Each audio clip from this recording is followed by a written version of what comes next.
Good afternoon. We start at 4 o'clock on this Monday with grisly new details in the killing of a 22-year-old woman in Greeley over the weekend.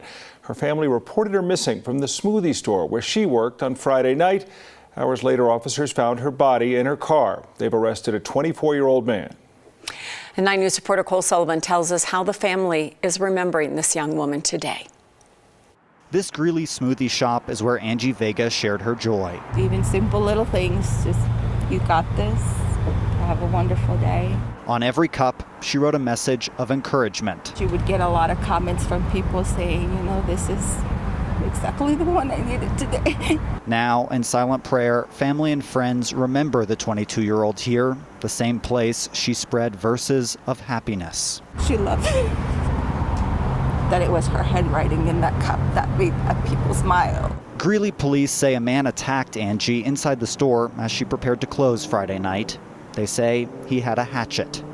After the attack, investigators say security footage shows him dragging her body out to her car and driving away. Officers found her in this parking lot, about a mile from the store, and arrested the man nearby. She was always smiling. Now, Angie beams out into this gas station parking lot, too. Her family couldn't find any photos where she wasn't smiling. She always loved bringing people together. The joy she shared with family and customers who now gather to remember. Reporting from Greeley, Cole Sullivan, 9 News. And police arrested 24-year-old Marcos Vallejos on suspicion of homicide and sexual assault. The affidavit says he told officers something like, "I'm your guy," when they approached him to arrest him. He's previously faced charges of burglary and criminal mischief in that area. We dwindle down to these final days of August, and you can see a crystal blue sky sitting over the city downtown, right over Coors Field, and we're just above 80 degrees right now.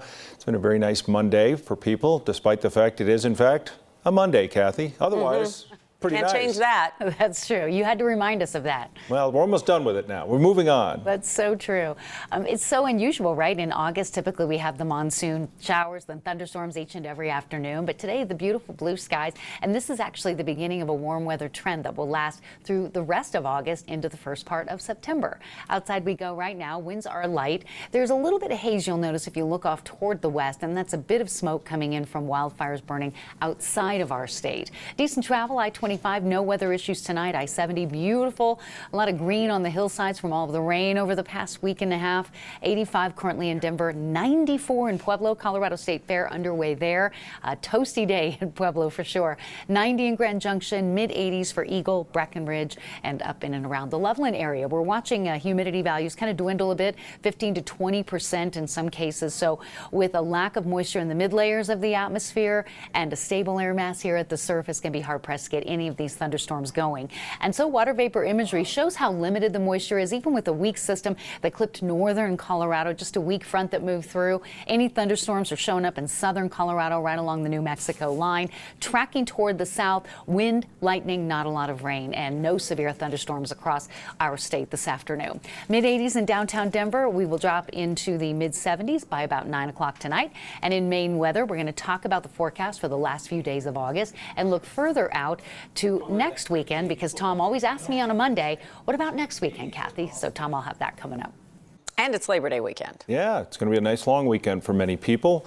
We turned out to the National Football League. A shocking story. Brian Robinson Jr., a rookie running back with the Washington Commanders, was shot in an apparent robbery yesterday. Robinson had 2 gunshot wounds to his lower body, and he was rushed to the hospital. The shooting happened in downtown Washington, about 10 miles from the FedEx field.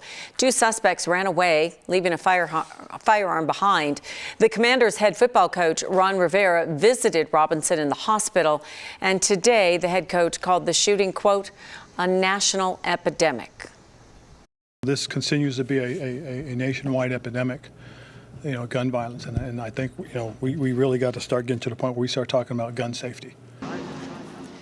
Robinson was drafted earlier this year out of the University of Alabama. He did not play in the team's final preseason game against Baltimore on Saturday night.